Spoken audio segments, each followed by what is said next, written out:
때는 조선시대 사람을 납치해서 노비로 만들어 판매하는 인신매매단이 조선을 병들게 하고 있습니다. 주인공의 딸 역시 인신매매의 대상이 되고 납치된 딸을 구하기 위해 주인공은 목숨을 걸고 마지막 승부수를 던집니다. 얼마 전에 리뷰한 소리꾼의 대략적인 스토리 라인입니다. 그리고 방금 말한 이야기에서 약간만 고치면 검객의 이야기가 됩니다. 딸을 구하기 위해 나서는 아버지, 어린 소녀를 위해 나서는 아저씨, 레옹 이후로 계속해서 반복되는 이 이야기. 영화 검객은 이 반복되는 이야기를 바꾸거나 새롭게 만들 의지가 없는 것처럼 보입니다. 뻔하고 뻔한 이야기에 주인공의 설정 또한 어디선가 본 것 같습니다. 긴 머리를 뒤로 질끈 동여매고 머리카락을 늘어뜨린 모습은 바람의 검심의 히무라 켄신을 보는 것 같고, 눈이 잘 보이지 않아 소리에 집중해서 싸우는 검객이라는 설정은 자토이치를 보는 것 같고, 딸을 찾기 위해 적들을 모조리 쓸어버린다는 점에서는 아저씨나 테이큰을 보는 것 같습니다. 오랜만에 돌아온 장혁의 영화 검객은 2017년에 개봉할 예정이었던 영화입니다. 무려 3년의 시간을 거쳐 모습을 드러낸 검객은 보는 내내 아쉬움과 괴로움이 공존하는 영화였습니다. 시작부터 귀를 때리는 것 같은 날카로운 파공음이 영화관을 가득 메우고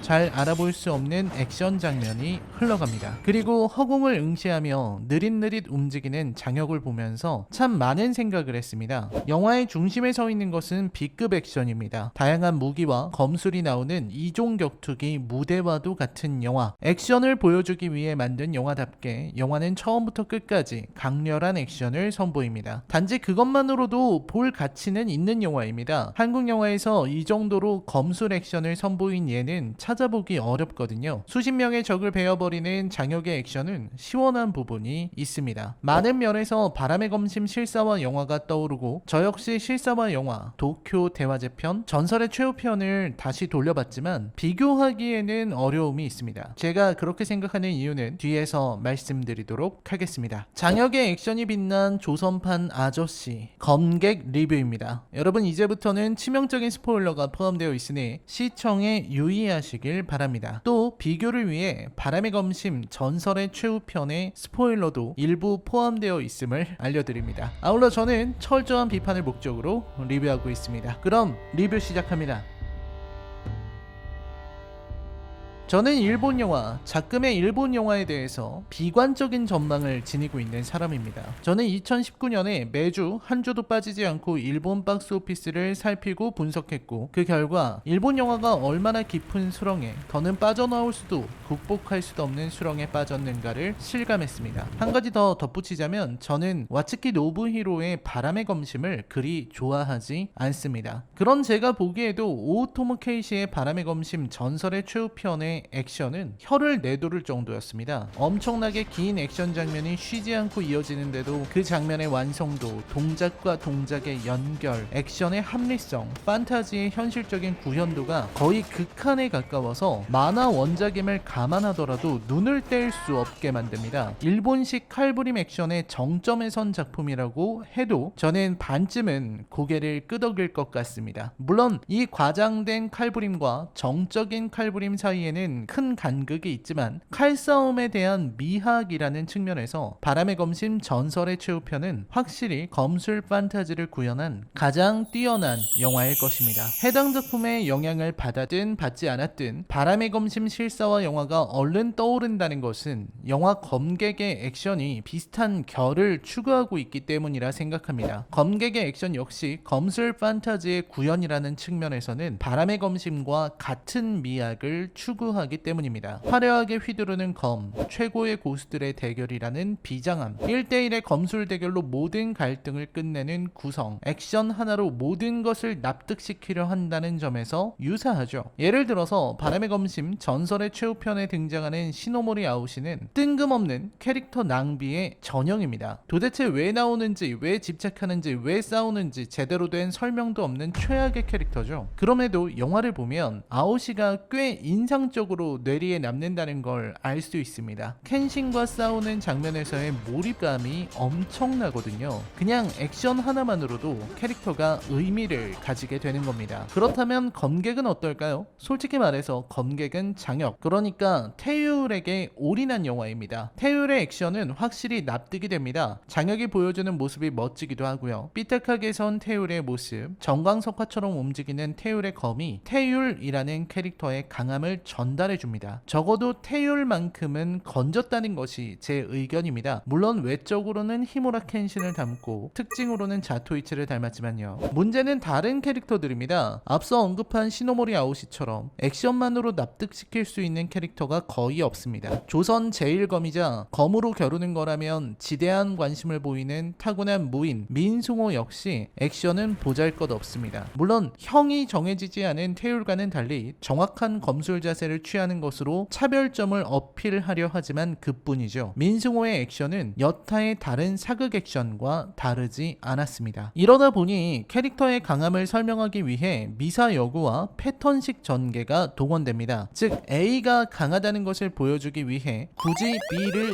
희생시켜야 하는 셈이죠. 연출을 통해 A의 강함을 드러낼 수 없으니 다른 캐릭터들이 손해를 보는 진행을 하는 겁니다. 이 경우 이야기가 무척 지루해지죠. 이 영화에서 검을 다룬다고 나오는 인물은 주인공 태율, 조선 제1검이라는 민승호, 청나라 황족인 구루타이와 그의 부하 셋, 단검 하나로 세상을 버텼다는 여자 검객 화선과 그의 호위무사 정도입니다. 문제는 이들이 태율을 제외하고는 별로 강해 보이지 않는다는 겁니다. 일단 화선과 호위무사, 특히 화선 같은 경우는 구루타이가 단검 하나로 조선의 검계를 제압했다는 대사를 하는데 대체 조선의 검계를 어떻게 제압했는지 의문입니다. 작중 보여주는 액션이 너무 어설퍼요. 구루타이의 부하들이 압도적으로 강하다는 것을 보여주기 위한 장면이라고는 해도 이나경이 펼치는 액션은 좋게 봐줘서 그냥 사극 드라마 수준입니다. 빠르지도 않고 검술이 화려하지도 않고 암기를 지닌 것도 아니고 동작도 크고 느립니다. 단검 하나로 세상을 버티기에는 검술이 너무 하수인 것 아닙니까? 화선과 그 수하의 검술이 이러니 구루타이의 부하들도 그리 강해 보이지 않는 연쇄 효과가 일어납니다. 구루타이의 부하들이 보여준 거라고는 화선을 이긴 것 하나거든요. 액션 자체로는 보여줄 게 없는데 행적으로는 화선 하나 이긴 거니 설득력이 부족해지죠. 스토리는 솔직히 이야기할 것이 하나도 없습니다. 태율의 정체는 임금을 지키는 호위무사였고 그 임금은 광해군이었습니다. 광해군이 죽기 전에 여식을 태율에게 맡겼고 그게 태율의 딸인 태옥입니다. 태옥이는 아버지 눈을 뜨게 해주려고 스스로 양반집에 여식으로 가려고 했는데 그 양반집이라는 데가 알고 보니 조선 제1의 권세를 자랑하는 이모교 대감집입니다. 참 세상 좁죠? 마침 이 대감은 자기 딸을 빼앗길까 두려워서 태옥을 수양딸로 받아들여 구루타이를 속이려고 했던 것이고요. 그걸 알게 된 태율이 전부 없애고 구루타이까지 죽인다는 내용입니다. 스토리는 너무 말이 안 되어서 하나하나 지적하자면 오늘 영상이 안 끝날 것 같으니 그냥 덮고 넘어가겠습니다. 문제는 대체 왜 광해군일까? 대체 왜 인조반정일까? 대체 왜 청나라일까? 하는 점입니다. 즉 사극이라고 한다면 그 사극의 이야기가 시대와 호응해야 하는데 이 영화의 이야기는 전혀 시대와 호응하지 않고 있습니다. 청나라가 굳이 적으로 나와야 할 이유를 도무지 찾을 수 없는 데다가 고증도 인조시대라고 보기에는 무리가 있고 시대를 통해 말하려는 것은 하나도 없기 때문입니다. 게다가 인조시대에 태율이라는 전직 무관이 청나라의 황족, 이 당시 청나라 황족이라면 누르하치의 아들 홍타이지의 형제일 가능성이 큰데 애신강라 황족을 죽이고도 나라가 무사하거나 태율이 무사할 거라 생각하기 어렵죠. 하지만 영화는 마지막에 태율이 기분 좋게 세상 구경하러 나가는 걸로 끝납니다. 세상 구경, 관상 이후 자주 나오는 결말이죠. 그러니까 이 영화는 사극인데도 조선 인조시대라는 시대가 그냥 병풍처럼 걸려있을 뿐 아무런 의미도 없다는 겁니다. 애초에 이야기도 다 말이 안 됩니다. 따지는 것 자체가 무의미할 정도로요. 청나라의 황족이라는 구루타이는 대체 왜 그렇게 검에 집착하는지 알 수 없죠. 검을 그렇게 좋아하면 옆나라 일본에 가든지 아니면 중국에도 고수는 많을 텐데 굳이 조선에서 그 난리를 칩니다. 게다가 조선의 임금조차 눈치를 보는 판인데 대체 인신매매를 왜 하는 겁니까? 아마 병자호란 때 조선인들을 잡아간 것을 모티프로 한 모양인데 구루타이의 행동은 내용은 외교적으로 봤을 때 최악입니다. 아무리 청나라가 만주족이라 하더라도 누르하치, 홍타이지, 순치, 강희대에 이르러 중국을 제패하고 그 힘을 사방에 떨친 이들인데 너무 야만적으로만 보는 것 아닐까요? 주인공 태율의 서사는 너무 없어서 그냥 백지에 점 하나 찍어놓은 초현실주의 작품을 보는 것 같습니다. 대부분의 내용을 관객이 상상해서 가져다 붙여야 합니다. 애초에 태율은 어디에서 검을 배웠는지 청나라의 구루타이가 만든 훈련장 같은 곳에서 검을 배운 것 같은데 그 내용은 어디로 갔는지 보이지가 않습니다. 구루타이 부하들은 태율을 다 알아보는데 태율은 구루타이에 대해서 이런 반구도 없습니다. 아마 스토리가 있긴 있었겠죠. 3년 동안 후반 작업하면서 다 잘라내서 내용을 아예 없애버린 것은 아닌가 싶습니다. 그러다 보니까 영화가 그냥 중반까지 다 대충 만든 것처럼 보이는 겁니다. 후반부의 진행도 아쉽습니다. 일단 태율이 구루타이의 본거지에 쳐들어가 부하들을 전부 살해하는 장면에서 태율은 큰 부상을 입죠. 이 장면에서 화선이 등장하기는 하는데 화선은 아무런 도움도 안 되는 모양인지 그 대단하다는 단검으로 힘이 될 생각은 안 하고 의술만 펼칩니다. 그리고 태율의 눈이 조금 나아지는 모습을 보이기는 하는데 더 큰 문제는 태율이 지닌 시력 문제가 영화에서 크게 부각되지 않는다는 겁니다. 즉 태율이 시력을 잃었기에 더 약해졌거나 혹은 거리를 잘못 잡는다거나 혹은 귀가 발달해서 작은 소리에도 민감하게 반응해서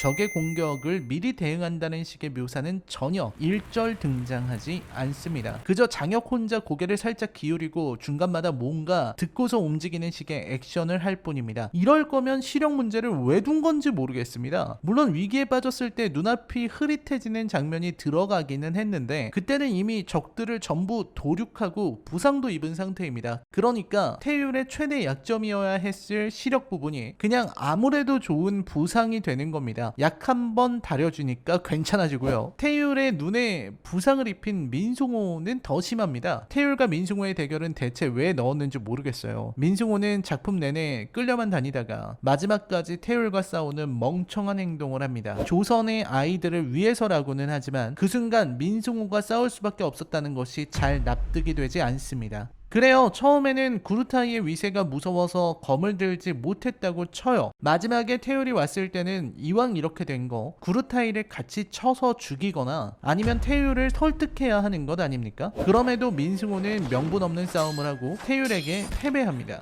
그리고 민승호는 구루타이의 카리스마를 상승시키기 위한 제물로 사라지죠. 마지막 구루타이와 태율의 대결은 놀랍게도 아무런 긴장감도 들지 않습니다. 액션은 그냥 평범하게 보일 뿐이고 변수가 있다면 구루타이의 곁에 있는 서양 여자가 딸 태옥이를 붙잡고 있기에 중간에 태율이 그 여자를 죽여줍니다. 근데 뒤따라온 화선은 딸 태옥이를 데리고 도망가기는커녕 태옥이랑 같이 태율이 구루타이랑 목숨 걸고 칼부림하는 걸 구경합니다. 아니 정상적인 사람이면 아버지가 목숨 걸고 칼부림하는 그 끔찍한 장면을 못 보게 해줘야 하는 것 아닌가요? 아무리 만화 같은 영화라지만 이건 좀 아니잖아요. 클레멘타인도 아니고요. 그야말로 액션 빼고는 아무것도 아닌 영화입니다만 검객의 액션을 보고서 이게 최선인가? 하는 생각이 드는 것은 어쩔 수 없었습니다. 화선의 그 굼뜨고 어설픈 동작이 최고의 칼부림 액션에 어울리는 장면이었을까요? 구루타이와 태율의 지루하게 이어지는 액션 장면 역시 그리 훌륭하지는 않았습니다. 무엇보다 서사가 전혀 없다는 게 아쉬워요. 구루타이는 검에 집착하는 이유를 모르겠고 태율은 검이란 그저 찌르고 배는 거요 라고 뭔가 깨달은 사람처럼 말하지만 깊이가 없습니다. 바람의 검심에서 켄신이 검은 흉기 검술은 살인술이라 말한 것에 영향을 받은 모양인데 켄신은 그 말을 검을 쓰는 자의 무게, 검이 지닌 차가운 진실에 대해 말하려고 하는 거지 그냥 베고 찌르는 거다 라고 말하려는 게 아닙니다. 애초에 켄신의 스승 자체가 검술과 힘의 남용에 대해 경계하던 자이기도 했고요. 태율의 말에는 아무런 뜻도 그 말이 나오게 될 서사도 없습니다. 그러니 그냥 미사여구가 되는 것이죠. 장혁의 액션 부분만큼은 볼만했던 영화, 그러나 이야기 구조부터 결말까지 전부 다 엉망이었던 영화. 검객에 대한 제 평점은 10점 만점에 3점입니다. 들쭉날쭉한 액션에 엉터리 스토리까지 졸작의 기준을 채우고도 남는 영화입니다만 적어도 그 액션이 주는 쾌감까지 평가절하하기는 어렵다고 생각합니다. 범작과 졸작 사이, 그게 제 의견입니다. 오랜만에 만난 장혁은 반가웠지만 영화가 이러니 아쉬운 마음만 크게 드는군요. 차라리 이야기를 조금 더 특별하게 만들었으면 어땠을까 하는 생각이 들었습니다. 캐릭터로 승부하려 했던 것이 이 영화의 패착이거든요. 이 영화는 바람의 검심의 아류일까요? 액션 장면에서 검객이 추구하는 액션, 특히 장혁의 빠른 움직임과 신속한 검술은 바람의 검심의 비천 어검류가 자연스럽게 연상됩니다. 검객이 자꾸 그 일본 영화와 비교되는 가장 중요한 이유이기도 하죠. 태율의 머리 모양, 하오체를 사용하는 모습, 마치 나그네 같은 태도, 구루타이 옆에 노출 심한 여성까지 더하면 제법 영향을 받은 것으로 보이긴 합니다. 하지만 아류라거나 모방했다고 보기는 어렵다는 것이 제 의견입니다. 이미지가 조금 겹친다고 아류로 몰아갈 이유는 없죠. 그건 그렇고 구루타이는 왜 변발을 안 한 걸까요? 청나라 맞습니까? 라이너의 컬처 쇼크 영화 리뷰는 계속됩니다. 저는 다음 리뷰에서 뵙겠습니다. 시청해주셔서 감사합니다. 안녕히 계십시오.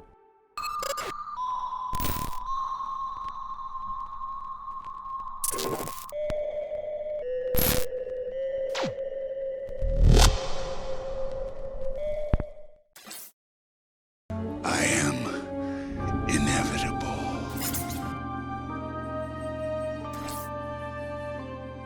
Time to die.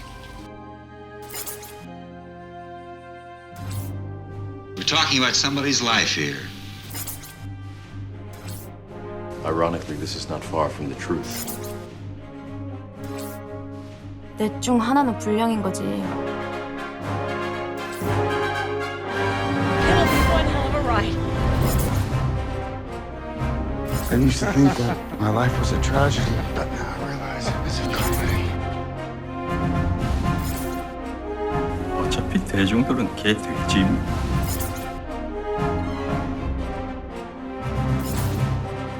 You complete me. 이제 무슨 벽처럼 생각하게 됐는데 사실은 이런 말이지. I just wanted you to know there'll be a piece of me in always.